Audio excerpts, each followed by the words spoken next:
Can you talk about some of the things that, have you worked with athletes on this aspect? So it's really interesting. So not only am I a sales coach in this space, but I'm a co-founder of a subscription box. So we work with a lot of athletes. We work with a lot of runners, a lot of cyclists, and all of those things. So we get pitched on the other side from athletes, from brand ambassadors, influencers. So I always say is like, what sets you apart?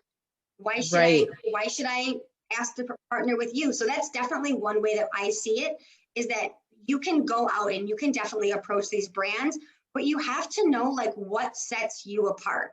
And it's not always like your followers or your likes. It could just be like you as a person.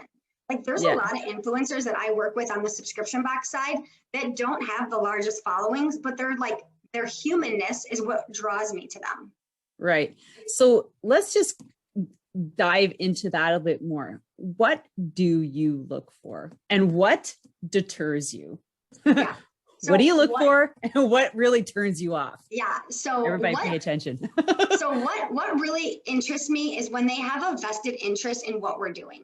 So, for example, we're a healthy snack box. So they might reach out to me and they might say, I'm a healthy mom in this space, or, I'm someone who has lots of children. I'm always looking for healthy snacks, or I'm an athlete, or like I'm a kicker. Like we work with this kicker out of Ball State University, and he was like, I'm a kicker, and we're always looking for healthy snacks, like in between rounds or games or whatnot. So to me, from the very beginning, they've done what I call like recon work. They know what we do.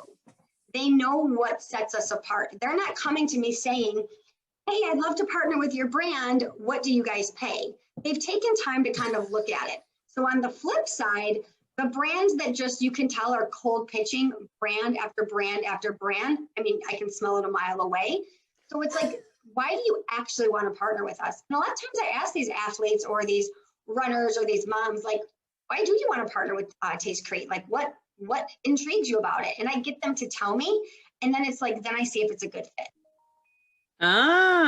Okay. So what deters you basically is you have not researched us whatsoever, and you're just coming in here looking for like either free product or like to be an affiliate or, something like that. Cause we get it all the time. Like, oh, I'm new. I'd love to collaborate with your brand. And then I'll send them a message back and it's like, what do you love most about it?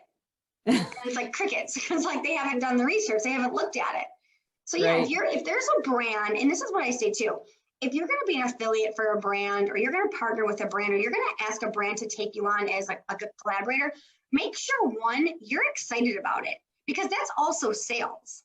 You have to be like so obsessed with the brand, the bike, the drink, the water, whatever it is, so that you can do it. Because if you're just pitching brands, you're not going to be excited to talk about them. That's a good point. You have to be just like, oh, I'm not going to pitch myself and not use the product. You have to be, I had to be willing to use a product, showcase it, and then get excited about it. I totally agree. So now, as a newer athlete, what can you, who is like in the space of like, who would like to build a brand about themselves, what would you say would maybe be a couple steps that they would do to get started? So I love talking about branding, because I think what people think is that branding is their colors or their font or how they want their Instagram page to be. And really what your brand is what people say about you when you're not in the room. That's what your brand is.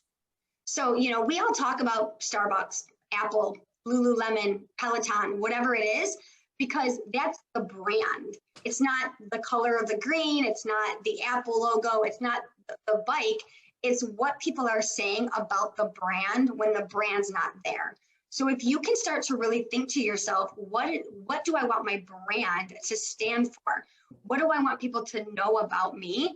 And how do I want to make people feel when they're around me? That truly is what branding is. Like, so for me, for an example, part of my branding is I'm always going to be extremely real. I'm not going to give it to you like soft. I'm going to have empathy. I'm going to help you grow along the way. So these are things that when I leave a room or a mastermind or a networking event that people are going to say about me. Nobody's saying like, oh, Jill's a really great brand of hot pink and teal. That's not what a brand is. That's like not what a brand is.